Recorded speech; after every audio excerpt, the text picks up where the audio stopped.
Hi, and welcome to a slightly different episode of Eminent Americans. I'm not the host of today's episode, but rather the guest of writer and podcaster Ken Ilgunis, who had me on his podcast, Out of the Wild, to talk about my own writing, my life, my thoughts, etc. Ken graciously sent me the audio of the podcast so that I can disseminate it on my channel, but you should also subscribe to his newsletter and podcast, Out of the Wild. I will leave it to him to do the intro to the episode after this intro, but just wanted to mention one housekeeping thing first. Please, if you're so inclined, rate my podcast on Apple, Spotify, etc., other channels. I am doing great on Substack. I have nice, steady growth, but I feel like I'm underperforming on those other channels, and my guess is that I'm not sure if this will solve it, but one thing that I can do about it is to get some nice ratings from you guys. Maybe it could help change that trajectory. I think it's worth trying, at least. Ken is the author of, among other books, Trespassing Across America, One Man's Epic, Never Done Before, and Sort of Illegal Hike Across the Heartland, and This Land is Our Land, How We Lost the Right to Roam and How to Take It Back. Both those, I think, are from imprints of Penguin Random House. He's a good dude, seems like a good dude, good writer. It was a pleasure to talk to him. I may actually meet him in person in the not-too-distant future. He's American, but lives right now in Scotland, and I'm actually going to be there in a month or two to drop my daughter off for her first year of college at the University of St. Andrews. So when Ken and I talk about maybe getting a beer in person, that's why. So yeah, I hope you enjoy. I know I did.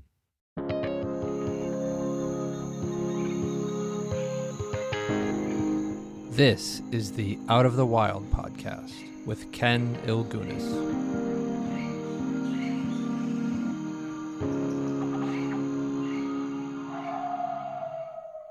Daniel Oppenheimer is a cultural and political critic, the author of 2 books, including Exit Right, The People Who Left the Left and Reshaped the American Century.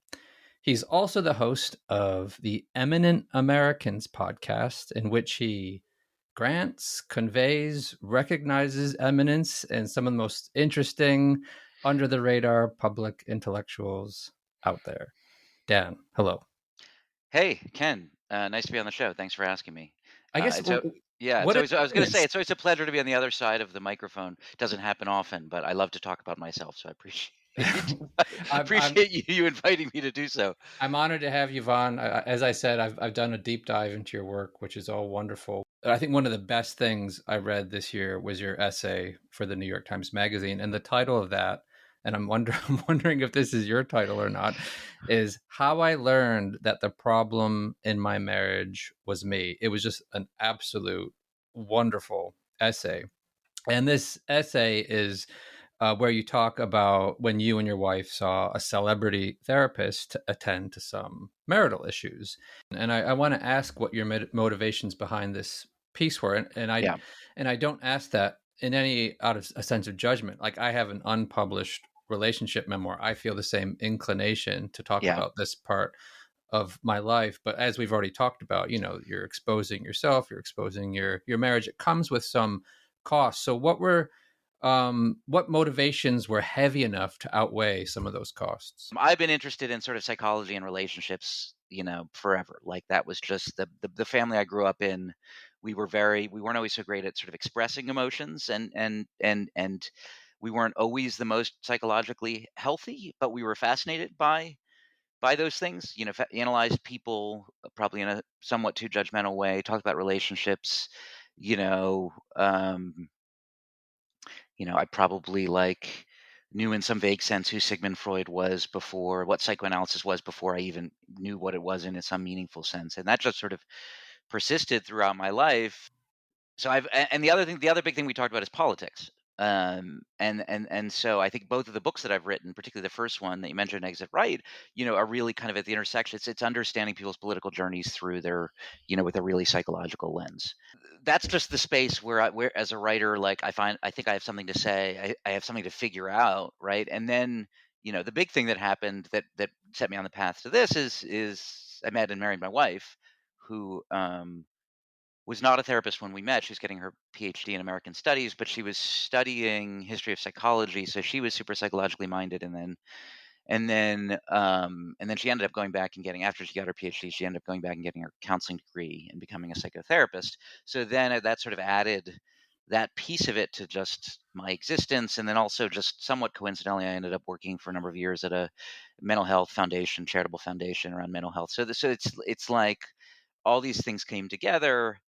And then I'd say, the last piece of it is my wife and I have been talking about writing a book about couples therapy and relationship together for a number of years. And so the specific idea to do this, I mean, I was pitching stories to the New York Times Magazine, and a lot of them got rejected.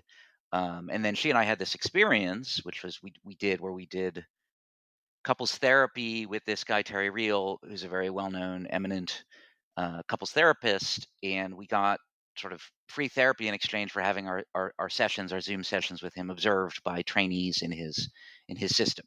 And so we did that for the sake of our marriage primarily.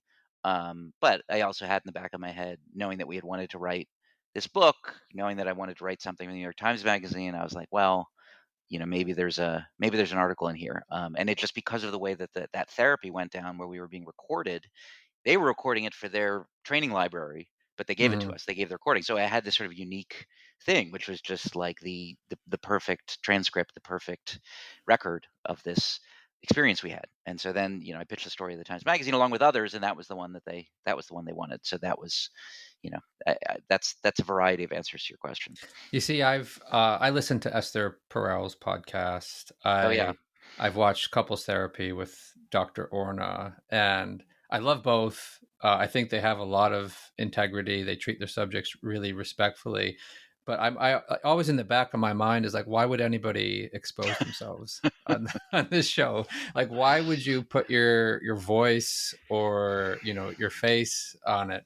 I guess it's not that bad for you because it was just a bunch of students probably watching you and your wife, right? Yeah, and I think that's, I've wondered the same thing because I don't think we would have gone that far. Particularly since my wife is a couples therapist, and I think there's a complexity. It's not that it couldn't bear this, but having her own secrets, marital secrets, spilled to the world and all of her potential and existing clients, I think would be a step too far for her. But I think just we're private enough that we wouldn't do that. We wouldn't go on couples therapy. I like, we're on Esther's podcast. Yeah, I've wondered why people do it. I think so. One possible answer, because we did do something that most people wouldn't do, right? Or two things. One is we did this in front of a few hundred trainees, right? Which is not nothing. And the other thing is then I wrote about it, right? Then I Hmm. really did, put it all out there in a very controlled way, but I did put our, dirty laundry out there in the world. So, you know, we were willing to do that because it is very hard to find a couples therapist as good as Terry Real. And it is Mm. immensely important. All couples therapy is not equal, it's not remotely equal.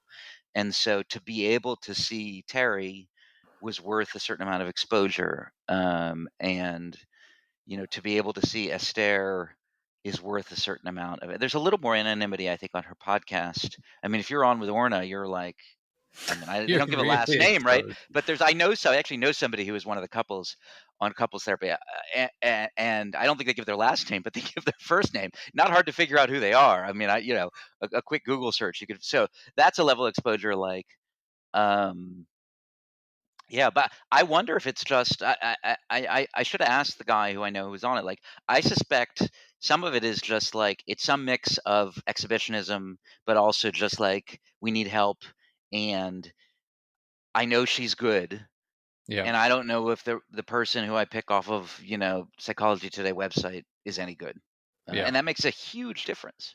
So, I mean, it's worth a lot to try and save your marriage.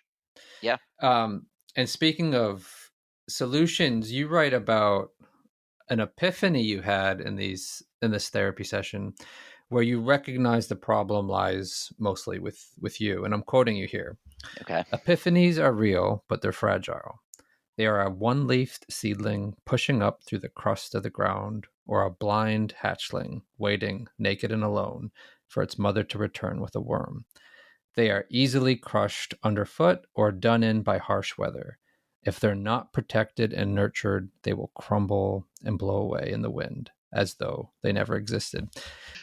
It was a wonderful line. And where I'm going with this is basically what you're saying is that an epiphany can lead to permanent transformation, or we could just quickly revert back to our old form. So you can see where I'm heading with this question.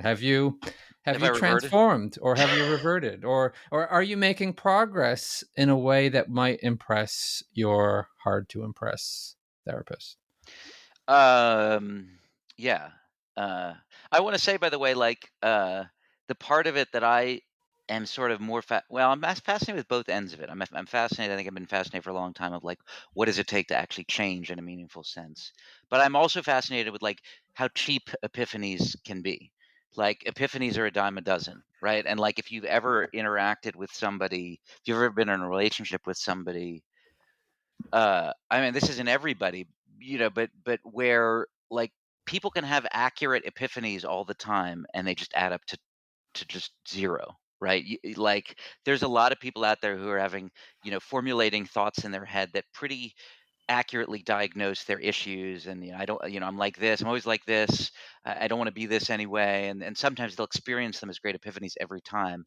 And unless you're within a structure or you're on some particular path that facilitates growth, which is I think not an easy way, not an easy place to end up, then more likely than not it's not going to add up to anything. It's just like you had the thought but you revert back to these sort of habitual patterns because those patterns are so powerful. So that was a little bit of preamble. I mean, have I, you know if you asked my hard to impress therapist or my hard to impress wife that question, I think, their answer would differ depending on the day. I don't think I've been transformed. I think I have made progress.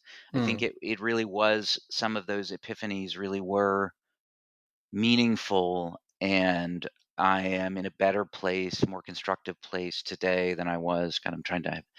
I think that was about a year ago or so when I did that therapy. So I do think it's made a profound difference in the sense, not that I'm profoundly transformed at this point, but I think it sort of shifted me into a different and better trajectory in terms of growth. And I'm trying to think if I can articulate like what that looks like. What's the football movie with Al Pacino and Jamie Foxx? No, any given Sunday. Any given Sunday, right? There's that the speech, right? The A Game of Inches, isn't that the Game of Inches speech that Pacino gives at the end? And Hmm. it's like it's a game of inches, and every inch is like hard to fucking win. And so, if the answer to that is yes, that I've changed in meaningful ways, like it's these ways that probably only I and maybe my wife notice. It's things like she had asked me if I wanted, instead of starting work at 8 in the morning, I wanted to like go to the gym with her and get coffee or something like that. And somehow one thing led to another, and I thought it was going to be I was going to be about an hour later starting work than I'd intended, and it ended up being about 2 hours. And she'd sort of brought something up midway, like we were already out there, and then she's like, "Well, we're out. Why don't we just run that errand?" And because I'm kind of a pleaser, and I'd always know what I want right away, I was like, "Sure." And then I realized, and we got like 20 minutes into it, and I realized, oh, I'm going to be 2 hours late to start work, and that's my most productive time of the day. And I just sort of expressed some distress about it. There's maybe a little bit of like irritation at her that she kind of threw me a curveball, but mostly it was just, and she got very defensive. She was basically like, I mean, not very defensive. She got defensive, like I was accusing her of having like screwed me over or something like that. And I think historically, that is the kind of thing that would totally set me off. Hmm. Right. Like I'm not even allowed to like express some distress. And, it would have set me off. And I maybe would have accused her of like, not deliberately, but maybe unconsciously manipulating the situation. And she'd always wanted to do this thing, but on some level, she knew that if she brought it up when before, I would have said no. Um, and she got defensive. And then instead of blowing up, I was just like, hey, it's not a big deal. I was like a little bit upset about it. I just need to process it a little bit. It was kind of my own fault. I like didn't think it all the way through. Or when you said let's add this stop on the morning, I should have just said I'd rather not. Like I'm a little anxious about starting work or something like that. And just small things like that, right? Like just our couples therapist now, who's a sort of a colleague of Terry's. He sort of referred us to her. She talks about, what do you do when you feel that whoosh? And the whoosh is just the like rush of like cortisol or adrenaline or whatever. It's just that fight or flight kind of instinct, and whether you can insert into that, whether you just respond automatically or you can insert into that just like a little bit of presence of mind, just up to a few seconds where you kind of are able to step to the side of it and say, okay, I'm feeling that thing, but I don't need to respond in the way that I have historically that's kind of destructive. So, things like that. And I continue on this sort of long journey that, hopefully I'll get somewhere, good, of just like trying to get more in touch with my feelings, try to like I sound so goopy, but like it's hard for me. Like it's really, I have a few feelings that are easy to get to, anger and is a good one. And it's not that I'm emotionless, but it's just, a lot of my distress feelings have just always been converted into anger. And so kind of disaggregating them or figuring out the ones that are underneath that, and sadness and grief and disappointment and things like that is like, that's a journey that I have a long distance to go on, but I feel like I'm on it. I'm reading one of Terry Real's books right now, and I see myself a lot in that book in kind of a somewhat worrying way. Which What one are you reading? I don't want to talk about it, Oh yeah. or yeah, Yeah. Yeah, that's his on male depression, right? On depression, yeah, and yeah. yeah, and he just talks about males kind of using irritability, withdrawal, emotional numbness, rage.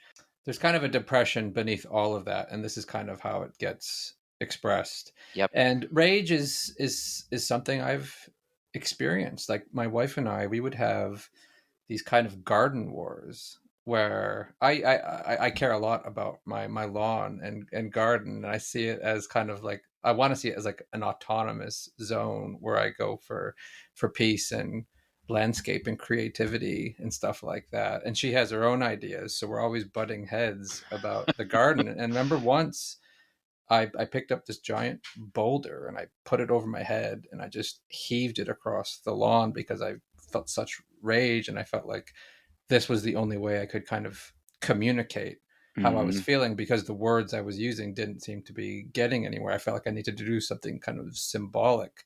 And you write a lot about rage in that piece. And I'm curious about your rage, if you're willing to talk about it. And I'm guessing your family's familiar with it, because our family is familiar with kind of the worst of ourselves, and they're just kind of stuck tolerating it until it becomes truly intolerable.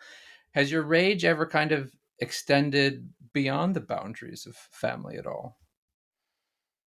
Huh, that's a good question. Yes, my family is familiar with it. I mean, it's a joke, but not maybe not that funny a joke that dad has anger issues. That's the joke. If you're talking about like the workplace or um, whatever out in the social world, I don't think so. I'm trying to think. I remember the closest, and I mean, it wasn't going to happen. I feel like the closest I've been to like getting in an actual physical fist fight as an adult was this was a few years ago. It was kind of early COVID, and I was walking somewhere with my son, who I think was like 4 or 5 at the time, and he was on my. And we were walking across. There's a golf course a few blocks from our house. We were walking, and I was just not paying attention, and I was walking through the golf course and just basically not noticing that people were playing.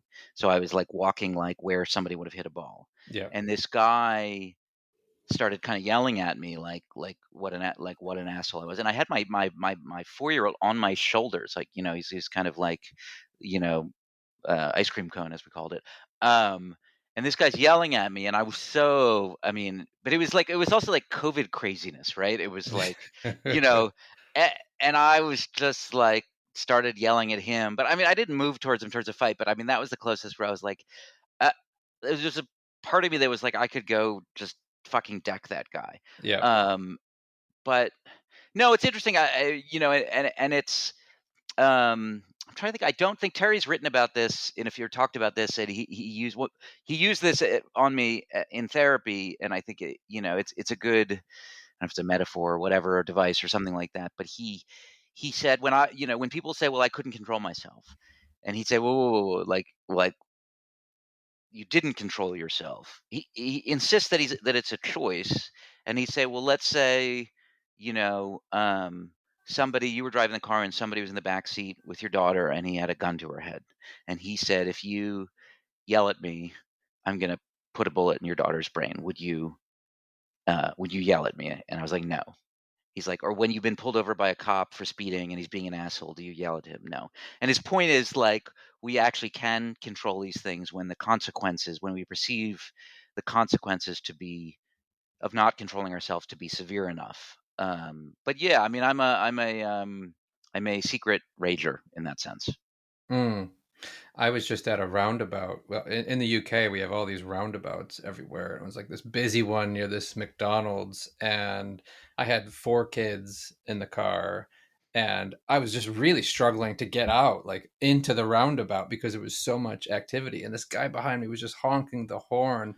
I was so tempted to put the parking brake up, open the door, and just Yeah, like go right up to that window and be like, "What do you want me to do?" Yeah, I have those moments too. I guess yeah, it's a moment where I controlled it, but I sometimes I feel like right on the brink of that. yeah.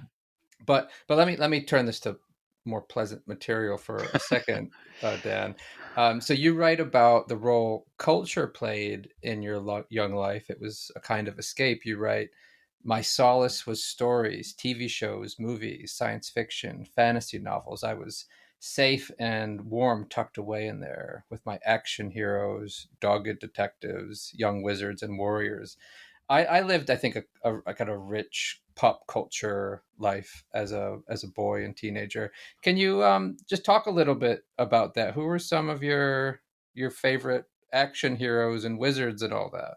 I mean, Tolkien, Lord of the Rings, like the fantasy stuff. I mean, that was a big deal. I probably read the Lord of the Rings, um, 10 times when I was growing up. I'm trying to think of other authors like David Eddings was a fantasy writer who had two kind of linked series. He had later turned out that he had some awful, I don't know, like kiddie porn or some sort of history of terrible abuse of children or something like that. But I didn't know that at the time. If I get really sucked into a series, like a multi-book series, um, it actually like kind of fucks me up in a way. Like I sort of become withdrawn.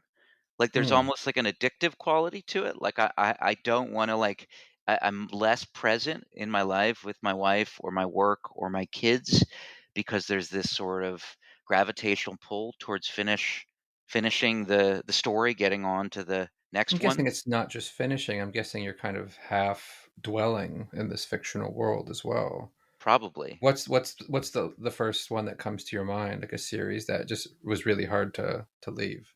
So the one that just comes to my mind because it's the one that it's 7 books that I just read, and I actually had this guy on my podcast. There's a series called Dungeon Crawler Carl, which is I've heard of this. Yeah, it's like it's funny, right? it's very funny.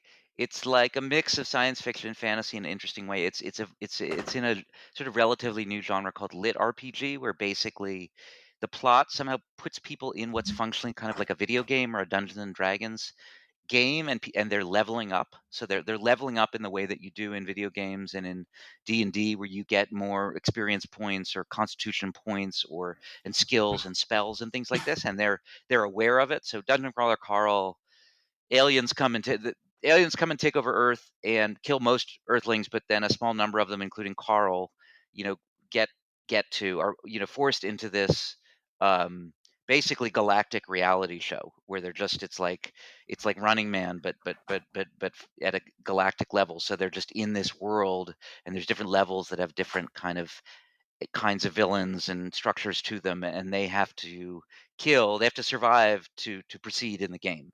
And as they go, as they kill more monsters or other players or whatever, they get more powerful. And so Carl is dropped into this world. And so I these books were initially self-published, and they're self-published on Kindle Unlimited, and they still live there. So if you pay the whatever $7 a month for Kindle Unlimited, you can read all of them. They got very popular, so they were recently part of the stories. They were recently purchased by and reissued by a trade publisher as hardcovers, and I think there's a TV adaptation in the works and things like that. But I was just like, these are long ass books too. These are like 5, 6, 7, 800 page books, and I just burned through all 7 of them. Um, It really bothers me that some of those books don't get picked up by the traditional publishers just because they're not doing a good enough job screening to find the best material possible. Like Project Hail Mary, which I haven't read, but that's now like going to be a Ryan Gosling was blockbuster Yeah, movie. I saw the trailer for that. It looked pretty good. It looked like a really Was good that trailer. but that was Andy Weir, right? That's the guy who did The Martian, isn't it? Yeah, but I think they were both. I think they Were they both both started off self-published? as a Yeah, I mean, there are self-published. these stories, right? And like the Silo show was based on some books. I forget the name of them that were initially self-published.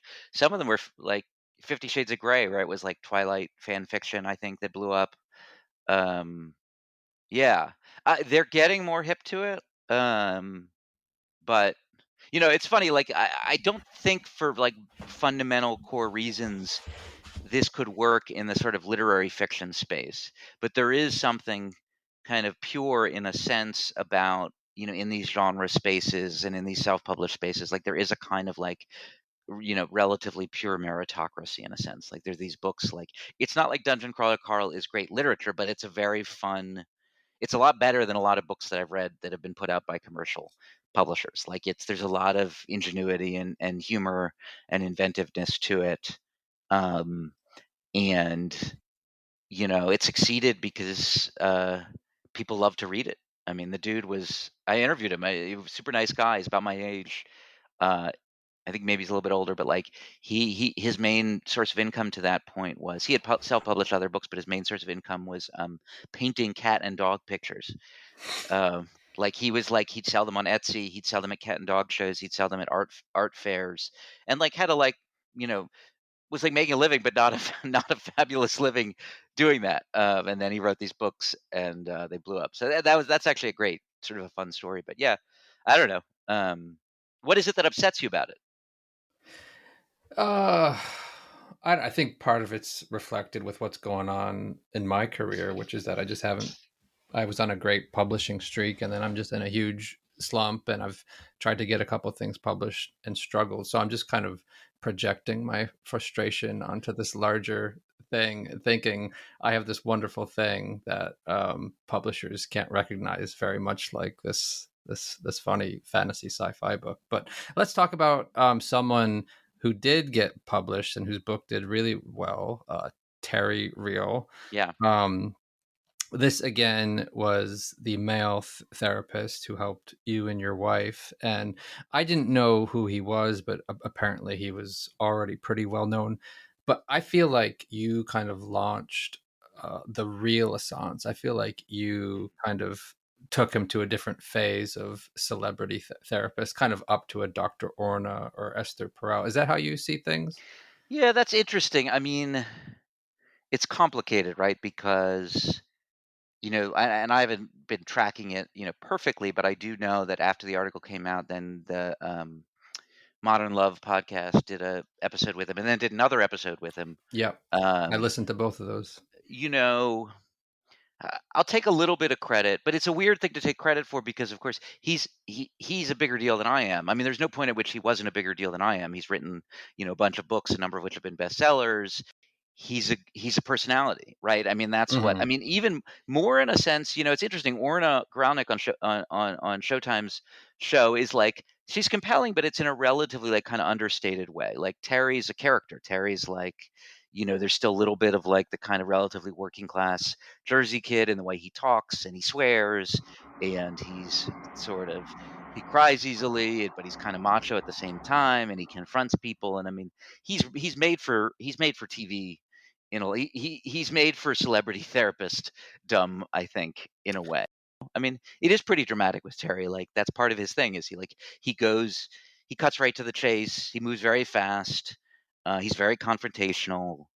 Uh, I mean, just extraordinarily on the spectrum with therapists. I mean, he's at the extreme kind of confrontational, Hmm. dramatic end of things, just in the regular therapy he does, not just if he's doing it on camera or something. I want to go on a brief aside and share kind of an observation Yeah. from watching him on these podcasts and reading his book, and then I'm just curious to get your thoughts on it. Um, and I've kind of like a strong and perhaps irrational reaction to something about Terry. Terry asserts that we live in a patriarchy, and Hmm. he writes, "Make no mistake, patriarchy is the system we all live within to this day." He said that on your podcast. When I hear that word, Yep. I automatically bristle Yep. and go into a defensive posture. And I think I do that because that word has suffered from concept creep. Um, Patriarchy means all sorts of things these days. It means male dominance of institutions, government, of the family. It means it insinuates, men have all the control, the power, the privilege. And a third meaning, and I think Terry is using this third meaning more specifically, is that we're taught to suppress. Men are taught to suppress feelings, distance themselves from their mothers, maybe not take women seriously, not be relational with them. And I can accept, if we're going to use a definition of patriarchy, I can accept that, as that last one, as a real thing. I don't accept the others, because we men have to live with this term patriarchy, even though only a tiny percentage of us like get to have like real power. Meanwhile, millions of us are addicted, lonely, depressed, suicidal, poor, and I just find it like extremely dehumanizing and maybe even politically dangerous, um, to use terms like this. So I guess I'm wondering if you have anything to say to that, or do you bristle at all when Terry used some of this almost outmoded language of the far left?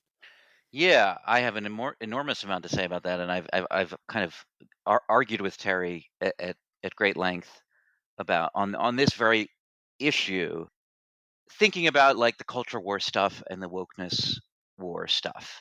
And you take a concept, let's say like white privilege, right? So I think white privilege started in a sort of analytical sense, um, making a point that I think was probably a valuable one to make, right? Making some point, and I don't go that deep on it, but it was making some point about the ways there's all these ways that we don't even really think of. So you think of something like Peggy McIntosh's essay on the invisible knapsack of kind of white privilege or something like that. Like, as a white guy, I kind of walk around in the world, and there's all these things that they're kind of the absence of things that I don't notice them because there's the absence of them. I don't notice that when I walk into a store when I'm 16 years old and I walk into a convenience store or something that the owner's eyes don't follow me in the same way. Like I don't notice that when I'm walking down the street late at night and I'm sort of next to a woman or something like that, she doesn't cross the street with the same frequency that she might if I was a black guy or something like that. So it's all these things that I think are sort of analytically true and profound and were worth writing about. The huge mistake was when they translate over into a certain kind of political rhetoric, right? So this the huge sort of mistake that so many people make, and this happens in all sorts of ways, is like you get this analytical point about how society functions or how interpersonal relationships functions that profound, it's true, it reveals something about the world that you didn't see before, and then you think that the political thing to do with it is just take it and say it to everyone, right? And point out what's wrong and use this language, but political rhetoric is just different and public rhetoric is just different and it functions in different ways. And so if I'm sitting there in a class and I'm learning about white privilege and it's in this very careful way in this academic context and we're talking about those things, that's very valuable. If a politician gets up and talks about white privilege, the effect of that is very different, and it's out in the public discourse in these ways that are not careful, that get kind of, there's all sorts of concept creep, there's all sorts of political entrepreneurs and activist entrepreneurs and hucksters and grifters and opportunists and well-intentioned but stupid or naive people who then start using the term in all sorts of ways because it makes sense to them or because it's a way to exert power or to attain influence or all these things. So the way that that's how I think about patriarchy, which is I think when you talk to Terry and get into the guts of it, or I talked to Carol Gilligan, the feminist psychologist, where I think he got some of these concepts from, and you really get down into the nitty gritty of it, and they're talking about it in nuanced ways. It makes a lot of sense, and there's maybe it's outdated in some respects, but like it's really like I talked to Carol Gilligan about it. Like Carol Gilligan is not somebody who has the least interest in stigmatizing men. Like she's I think she's a father of boys. I mean, a mother of boys. Like she loves boys, men. It's just there's nowhere like if you vibed with her, there's nowhere in her that wants to do that and thinks that shaming men is a useful endeavor, right? It was a analytical framework, and I think if you're doing therapy with Terry, and I write about this, one of the things you get is that he loves men. Like he has immense compassion for men and wants to connect to men. So you don't experience it in the moment in that therapeutic relationship as stigmatizing, as shaming, as coming from a place of wanting to put somebody at a disadvantage. But I think when he and other people do it in a sort of where it's public political rhetoric, it's whether it's on my podcast or on the Modern Love podcast or writing in his books. I don't remember how much of this he does in the one that you're reading, but a fair amount of his book Us, which I think is the most recent one, has some sort of political sections like he wants it to mean precisely what he wants it to mean, but that he doesn't get to control that. He doesn't get to control how it's experienced by people. And I think that's a kind of fundamental mistake that he makes and that a lot of people make. Like what I think he means by patriarchy is not in some, if you go in his heart, is not the thing that might make you bristle or that might make me bristle. But he doesn't get to control how people experience it, right? And they're not when he's talking a podcast or I'm talking a podcast, like I don't have a relationship with the people who are listening to me, right? Like they're just catching me like a little glimpse of me. And if I use a word that just blows up in their head and means because this is how so often people use it, it means men suck, right? And it conjures up this image of men walking around with all of us men walking around with all this power and like we're just enjoying lording blonde beasts, kind of lording it over everybody or something like that. That's so disconnected from our actual experience of the world. Like then it's a bad word to use. Like and so I think this is profoundly important stuff. Not just, I mean, it's just an example of like a whole suite of like ways that we just take things that make sense analytically and just blow them about into sort of public rhetoric in really disastrous and kind of self-sabotaging ways. I And that's an example of it. I really wish just some explosives were laid underneath that word and just blew it to smithereens, and then just create A new separate word. terms Yes. to describe the various things that we typically just associate everything with patriarchy. Yeah, no, I 100%. Like I don't know what that rhetoric is, but yes, we need to like drop that rhetoric, say exactly the same, like say the useful things that we get from that, but utterly rename them, rebrand. It needs a total rebrand, to put it in the marketing language that I use in my day job. And you had on your podcast, you had a really fascinating discussion with Terry about the topic of masculinity and progressivism. And you said in the podcast, it can be difficult for men to assert power in progressive spaces. And Terry essentially called the Democrats a bunch of wusses. And they don't know what to do with the Yeah. power when they have it. So we have two problems with the Democrats. Number one, they're losing men to the Republicans, and two, when we have power, we don't govern in a way that's tough and produces the results that we could possibly get. So we end up compromising or losing to the side that has fewer morals but like a stronger backbone.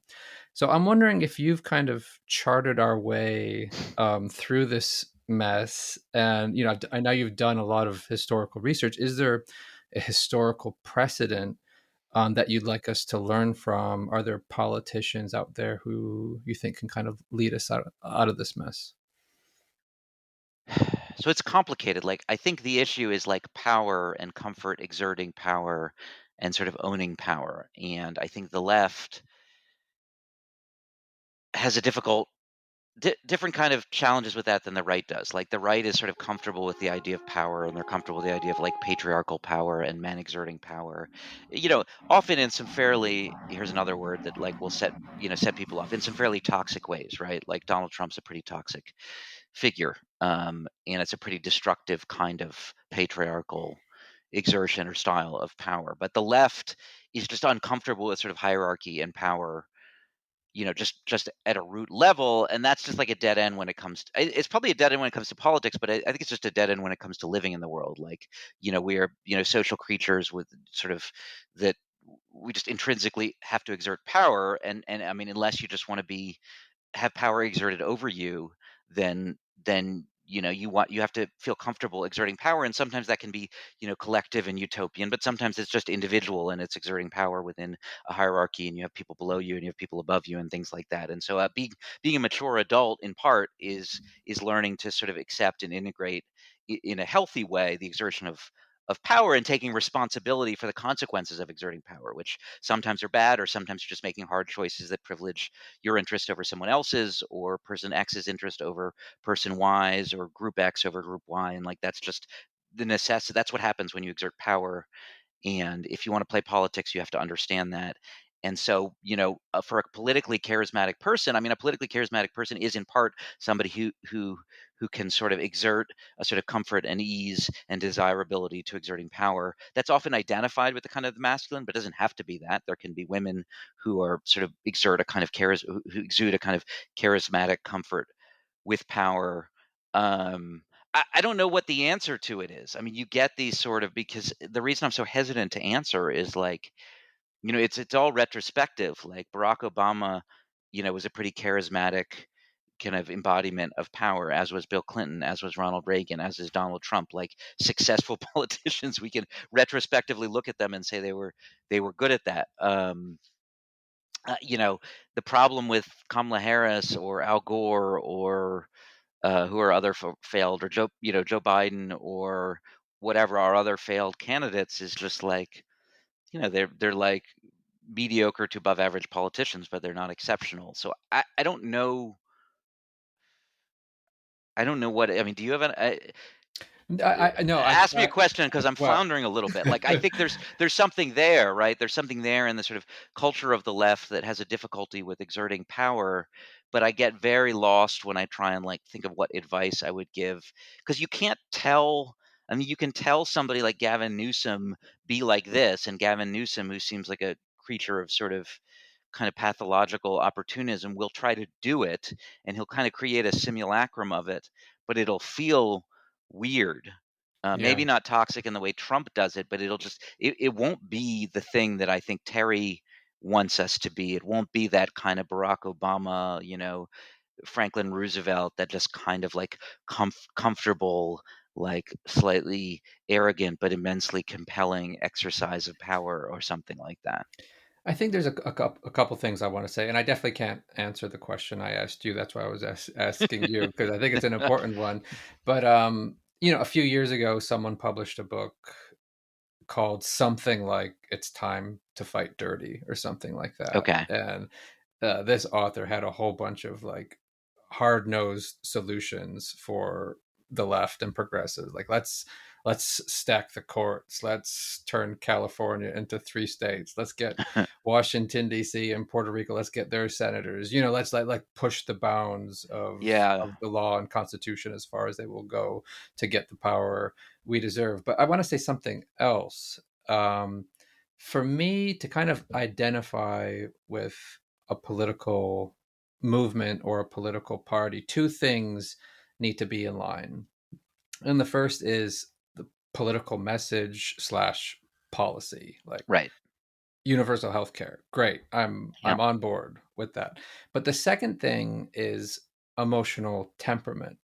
Hmm. And the Democrats, I'm usually just on board with the message. It's always too Yeah. slow, it's glacial slow, it's too meek, whatever. But I'll take Right. glacial incremental progress over nothing. But the emotional temperament of the left, I find just very unaligned with my own emotional temperament. Like I want self-deprecation, humility, no nonsense, not walking on eggshells, not judging people, not moralizing. There's part of me who's kind of got this Protestant work ethic, but there's also part of me that embraces like Catholic debauchery, and I want like a political movement to embody those things. And that's my problem with the modern day left, is it doesn't have that emotional temperament that's mine. I do think it's important to distinguish between like the Democratic Party and the left, right? Where like liberals and the left, because I think that, and I mean, I use these things interchangeably, but like there's a left, which is like, the hardcore, whether they're sort of Marxist in some sense, or they, you know, believe in kind of like a lot of the precepts of like social justice or things like that. Like, it's not quite revolutionary, but sort of like they have a sort of fundamental radical critique of like the American project, right? And think that it's like fundamentally characterized by whatever racism, sexism, you know, homophobia, transphobia, capitalist exploitation, right? Some mix of those things is the critique, and that's the left, right? And then, or that's one way of thinking about the left. And then there's just like the Democratic Party, right? Like the center left, right? The people, from the dead middle of the road to like let's say the left is like 10% or something like that, and then there's the 10 to 50 that's the rest of the party, and those people are mostly like just kind of like they want things to get better, right? They want things to work. They believe in a generous social safety net. They like basically like people have a certain amount of freedom. They're not like, they're not like super moralistic. Like they're a little moralistic, but they're not like super moralistic. And so, you know, I don't think I'm of the left in that sense, if ever I was. Like that's just like there's I mean there's both the sort of analytical kind of assessments they make of the American project of like Western civilization that I don't agree with. I don't think that's the most constructive perspective to have on these things. But then there's this, as you're saying, there's the temperament, which is like moralistic and puritanical, maybe in the bad ways, and negatively oriented in a lot of ways, like sort of critical in a way that I think like I'm not temperamentally, I'm just not of that. And so there's those people. I mean, often the beef with the rest of the people, like the Democratic Party, the Chuck Schumers, the Nancy Pelosi's, the Joe Bidens, the Kamala Harris, isn't that they're bloodless and censorious. I mean, isn't that they're censorious and moralistic? It's just they're kind of bloodless and lame, right? They're Mm. kind of like technocratic. They don't really have principles. Like they mean well, but they're just kind of like there's just that it's the caricature, but maybe the reality of like our clueless elite or something like that. So I'm trying to like what like when I'm trying to picture what you want, and it's probably what I want. It's like, is it like the policies? Is it like Obama policies, but like just like a temperament, a vibe that just feels more like has a little bit more populist flavor, like feels a little bit more authentic, like is like you're saying, is kind of like it has some wholesomeness on the one hand, but then it has a little flavor of like, hey, if you want to like sit around and have a beer and make off-color jokes, like that's part of life too. Like what's the like I'm Yeah. trying to think your way through it. Like I Well, think, let me yeah, let me quote you okay, actually, yeah, because quote me. you wrote a piece for Persuasion, which I think touches on some of this stuff, and I think in this part you're talking about kind of the left and a kind of recurring pattern on the left.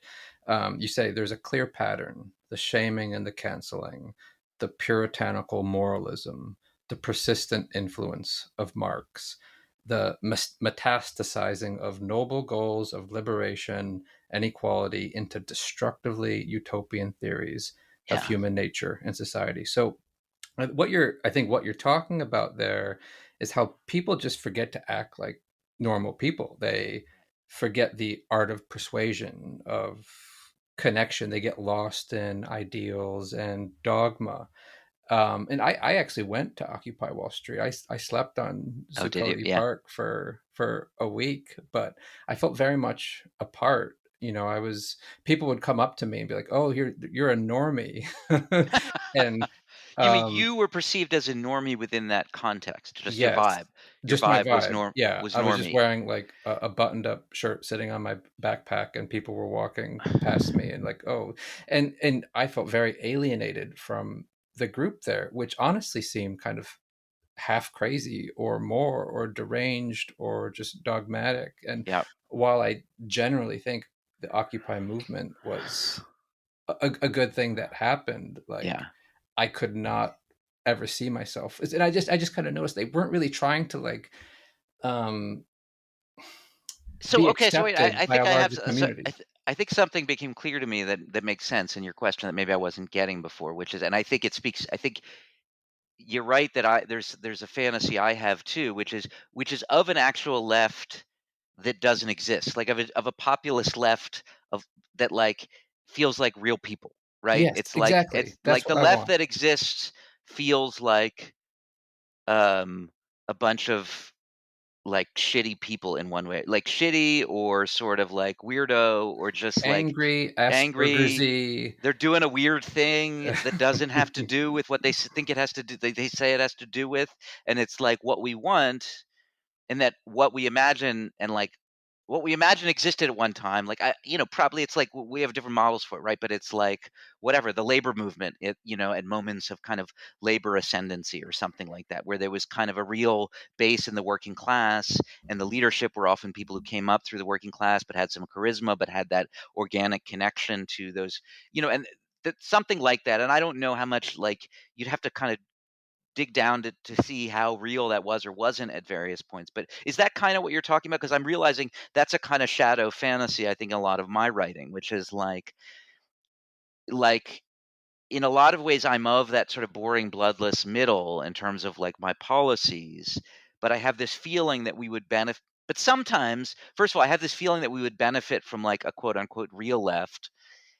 And also, sometimes if I'm down about things, I'm like, actually, this sort of like technocratic incrementalism isn't enough. And like our society's too broken. And if we don't do something more radical soon, I mean, I've been in that space at times. Like, if we don't really do something radical soon, we're just going to break in a way we can no longer muddle through in the way we have before. And it's like, and that has, for that to happen, it can't be the sort of Obama, Clinton, technocratic center left, right? They don't have it in them. They don't want that, and they don't have it in them to mobilize people in the way that would actually create the political energy to do something profound and transformative. So for that to happen, it has to be a real left, but it can't be this left of misfits and, well, I don't know what we would call them. I mean, it's like it's very hard to come up with words with them that don't genuinely sound kind of, whether it's homophobic or sort of like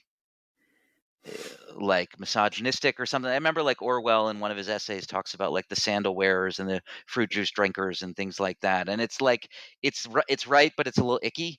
And like Yeah. I don't know how to talk about it in a way that's like not icky. I feel like I think we had that in 2008, right before the Obama election. And I felt like a lot of us felt like transformational change was right around the corner. There was economic collapse. Obama was just hinting at so much. Transformation was coming. You felt like electoral reform was just around the corner, and then you know none of that happened.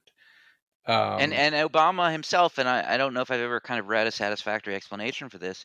I felt like I remember very clearly feeling like, and I imagine you did too, that he had created this mass movement for his candidacy, and then upon getting elected, he essentially disbanded it. That he could have kept it and found ways to mobilize it to advance, you know, pretty huge policy goals.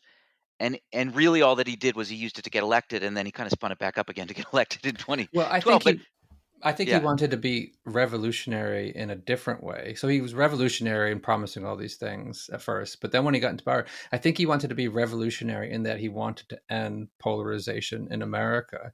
And I think by putting Republicans in his cabinet, and it just backfired. right, It didn't work. right, right. Republicans didn't work with him at all, and he was just hobbled by these early mistakes for the rest of his I tenure. mean, I thought you were going to say Bernie Sanders in 2016 because that was another moment when it felt like some of that was possible, right? I mean, Bernie's a Maybe. pretty, I think I've always found Bernie a pretty appealing figure.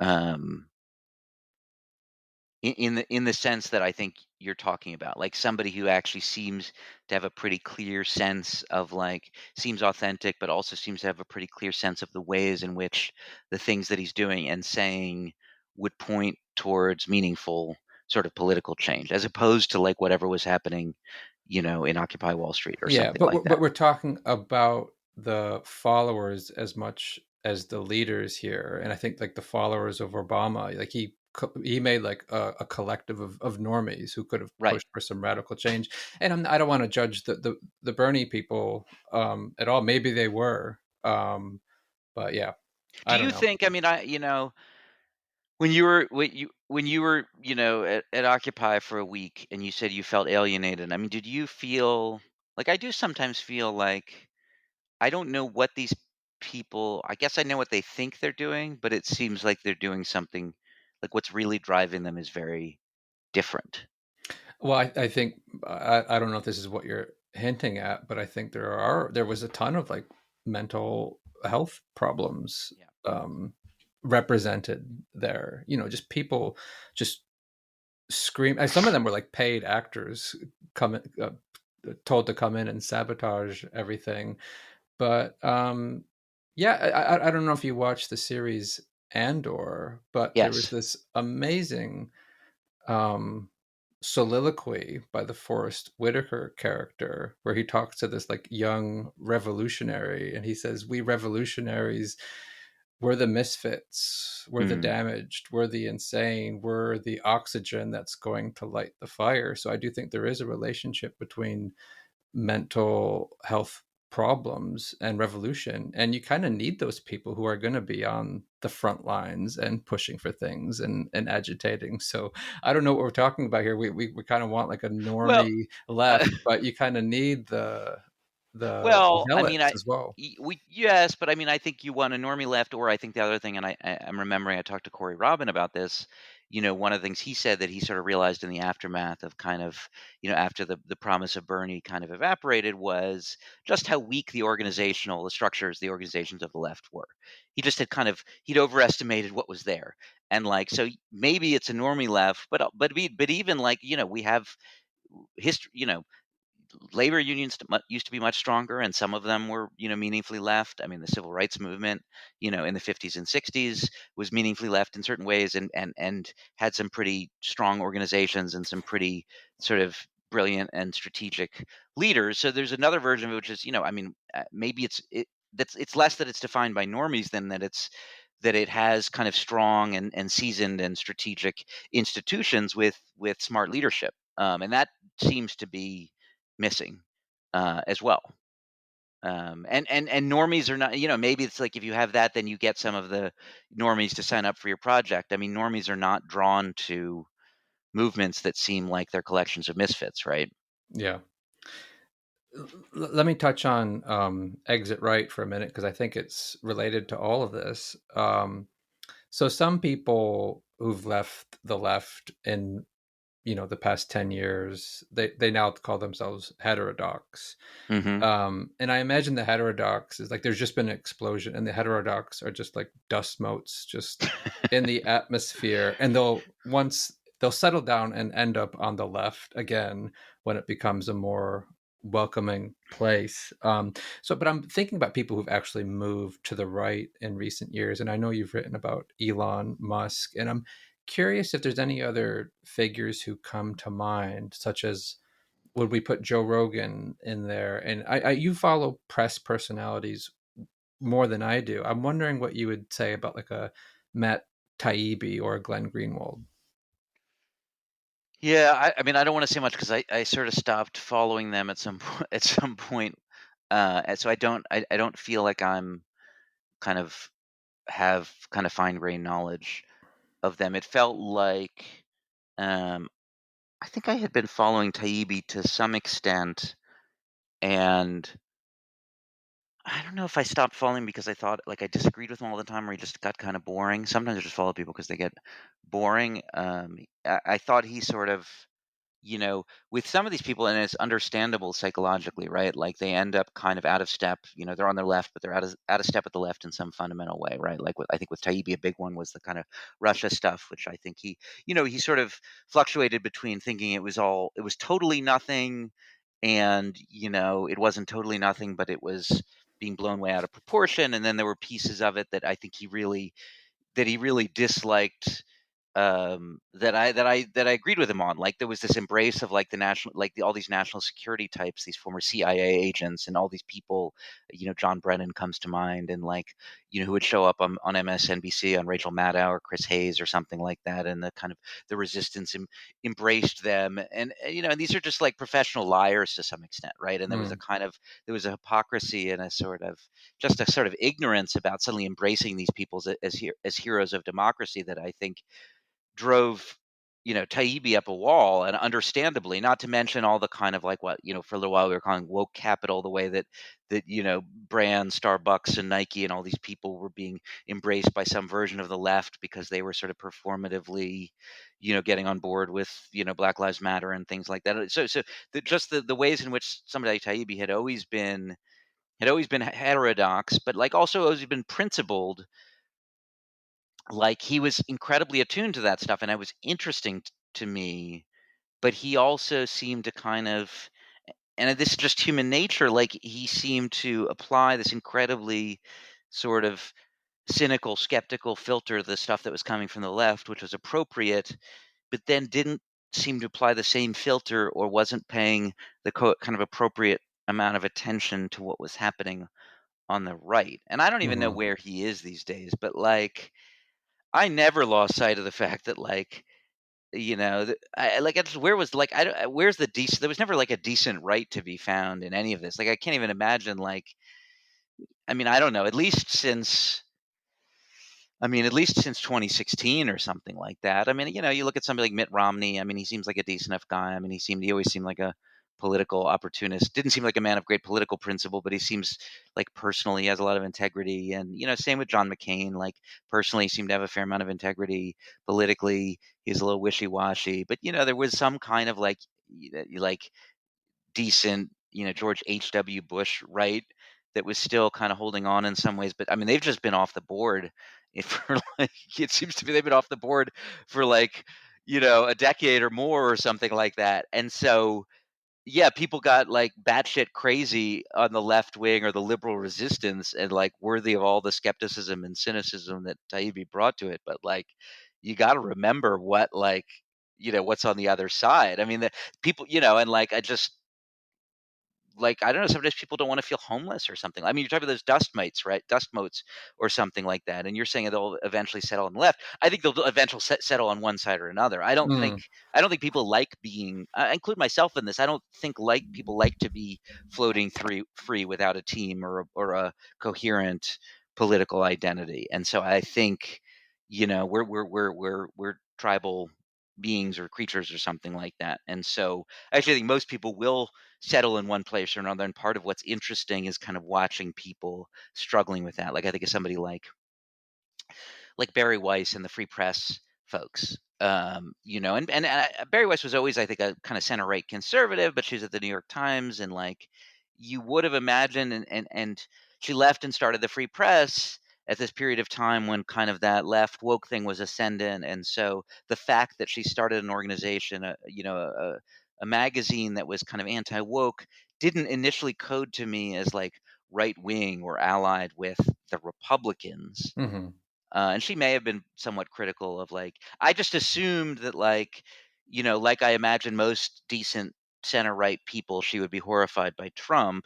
And I thought, oh, it would be good to have, in some sense, this kind of center right, anti woke, but anti Trump publication. But I think they've really struggled with that. I think it's very hard, particularly when you're dependent on kind of readers and constituencies, but even just personally, psychologically, like, it's very hard to sort of exist in that unaligned space. And so it's interesting watching them negotiate it, or somebody like Matt Taibbi, or a magazine like Compact or American Affairs, or all of these publications that are like, they're the ones for whom it's easy, right? If you're Fox News, your Newsmax, or your, whatever, you're just all on board with the right. And if you're the Nation or Mother Jones or Jacobin or something like that, you're all on board with the left or something. Like, you have to think about it too much. But the ones that have sort of, where they have various principles and tendencies that don't align that easily with one, like, it's interesting watching them trying to negotiate it. And I think some people have kind of been ascendant in Substack press, or alternative press, whatever we're calling it, because they've adopted this contrarian temperament. But it's a hard thing to hold on to for a long time. And then you get addicted to your own contrarianism, and you Mhm. begin to kind of take kind of ridiculous takes. And I feel like we're almost there. And I think you've talked about this on your Substack. Like, is it time to kind of stop talking about wokeness and focus more on the sins of the right. I think I've been there for a long time. I remember I used to listen to Joe Rogan. I listened to Sam Harris. I listened to Blocked and Reported. Mhm. I unsubscribed from all of them probably around, I don't know, 2020, 2021. I was just getting sick of hearing the same thing Same thing. over I and never over listened. again. I was never a Rogan listener, but I subscribed to Sam Harris for a while, and I unsubscribed. I subscribed to Blocked Reporter for a while, I unsubscribed. There's probably, I still am like, I'm not a paid subscriber. I'm still like a free subscriber to Glenn Lowry, but I don't listen to him as consistently. Yeah, I just get kind of bored. Yeah. Um, There was a moment in Blocked and Reported, and I think Katie Herzog and her partner, I forget his name, Jesse Jesse Single. Single, they're amazing personalities, super smart. They really do got a finger on the pulse of America. There was one episode where I think Katie was talking about how for Christmas there was like this lighted up monkey on the side of a building, and this one town council freaked out because it was racist or something. And I was just like, really, are you talking about like this one little town? Right. You're kind of picking like Yep. the most heinous but super specific example. It almost reminded me of that conversation between John Stewart and the Crossfire guys, when Yep. John Stewart was like, "Stop it, you can't keep doing this." And I wanted to say to Katie, "Stop it! Like you're blowing something so small out of proportion, and misleading us all."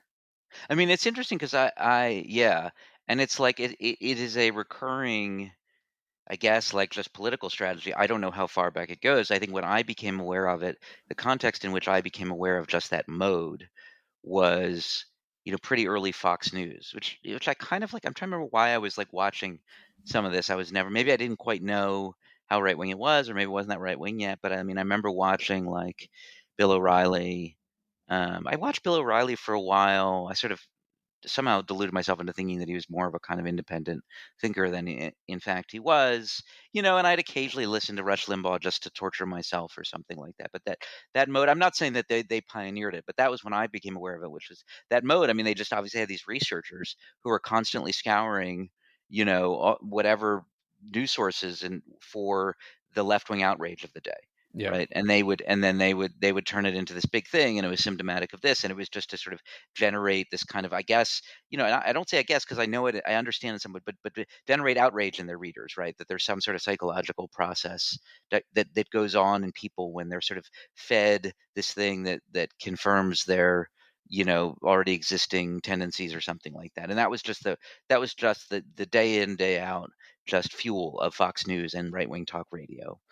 And I do remember, and then that became on the left and the right, but I think particularly on Twitter for a long time, it was the left. It was the exact same thing. I mean, in a way, and I don't want to, diminish, the importance of like, an unarmed black man being shot.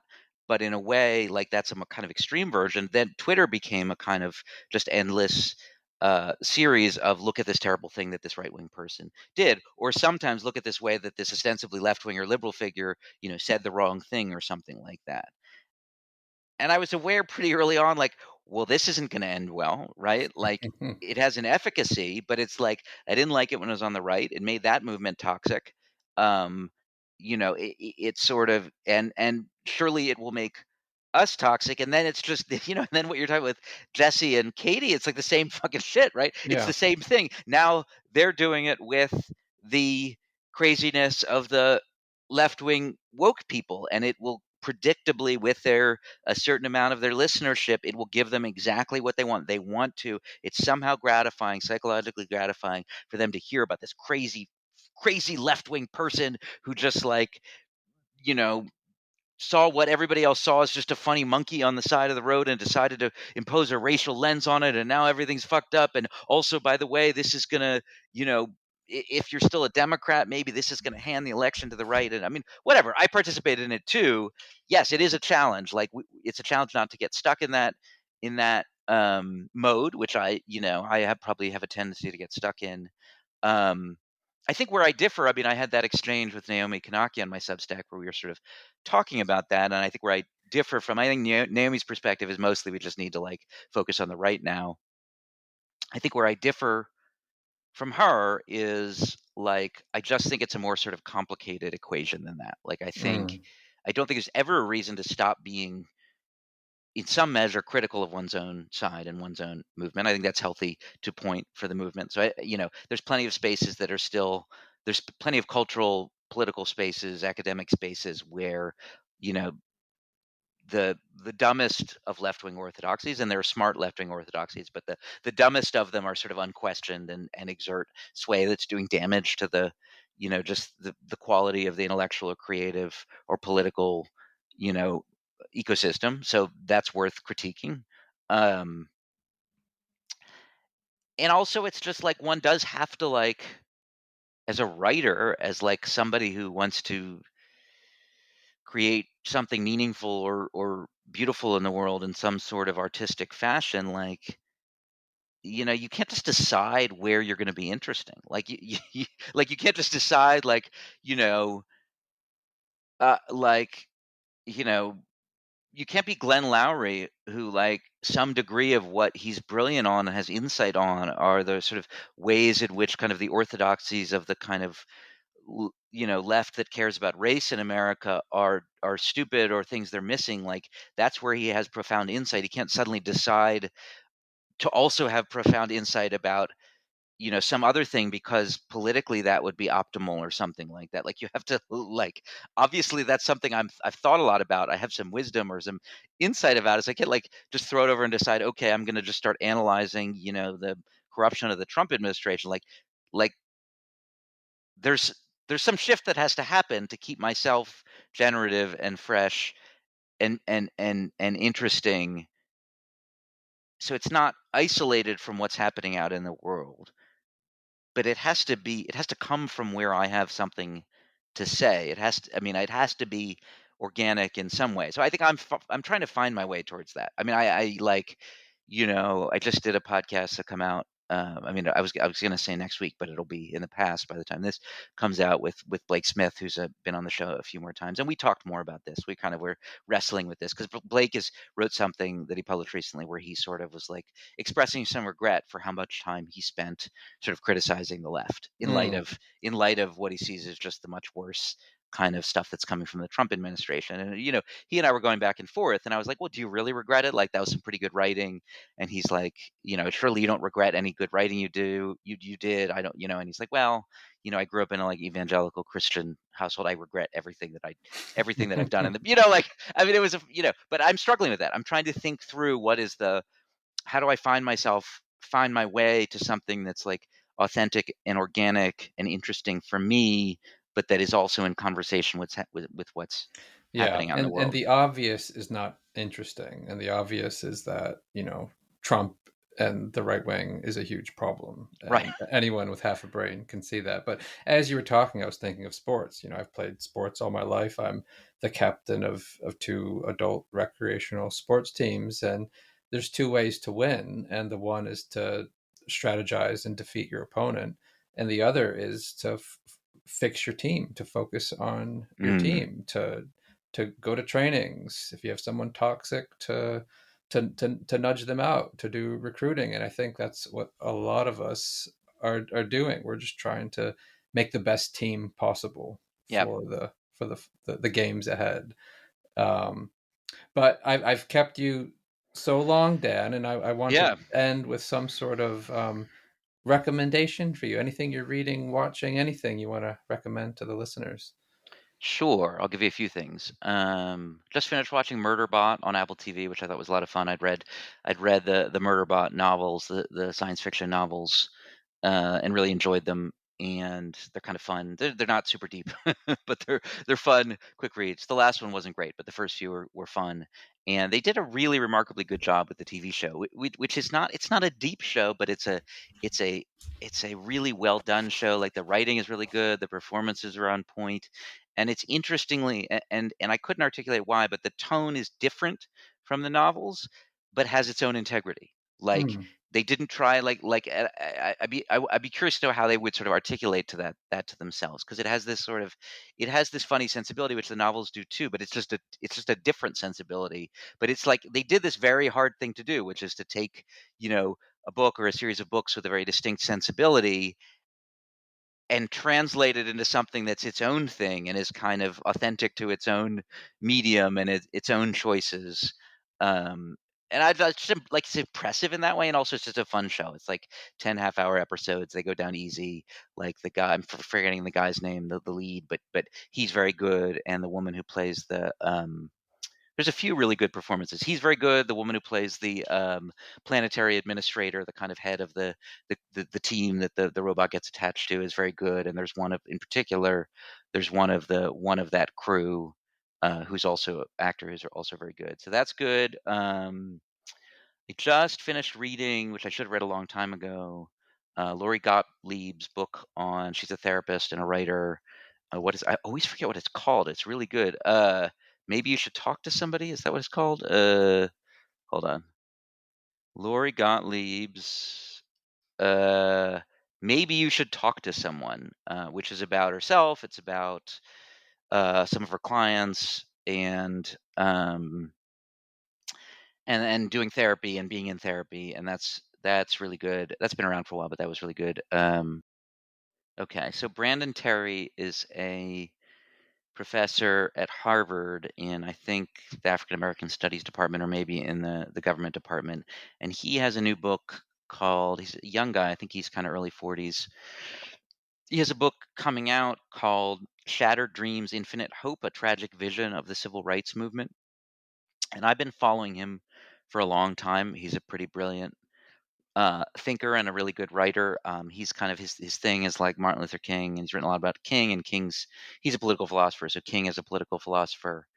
And this is he's edited 2 books, I think, but this is his first like real book. And I'm pretty sure it was his dissertation, but it's taken him a long time to adapt it into a book. And it's a mix. There's parts of it that I think it reads a little bit like a dissertation that was adapted to a book, in the sense that there's like things like, I know why you had to write that for the dissertation, but actually like it should have just been cut, or things should have been reorganized. But I also think like it's a really, in other ways, it's a really profound and interesting book that I imagine will not get as much attention when it comes out in the fall as I think it should, but will probably be a book that has a pretty big impact in sort of maybe in the field of political theory. Kind of, it'll just have a slow burn in the way that sometimes the really good academic books do. So I mean, it's a tough, it's tough reading, and I hesitate to recommend it to people. But if that stuff you care about and you want to be a little bit ahead of the curve, if you read it when it comes out in the fall, then in like 5 or 10 years, when like people just kind of offhandedly refer to it as like a classic in the field, you will feel like you were in the know. There you have it. Daniel Oppenheimer, an eminent American. Thank If you you. want to anoint yourself, I don't know if I'm qualified to anoint you. You might have to do it yourself. I'm trying to think if I may not, maybe I need to anoint myself. I'm not sure if I ever have. I'm anointing all these other people, but I don't know if I've ever anointed myself. Well, it Uh, was a pleasure, Ken, and hopefully we can get together when I'm in Scotland in not too long, in about 5 or 6 weeks. First pints on me. All right. Thanks, See you, Dan. man. Yep.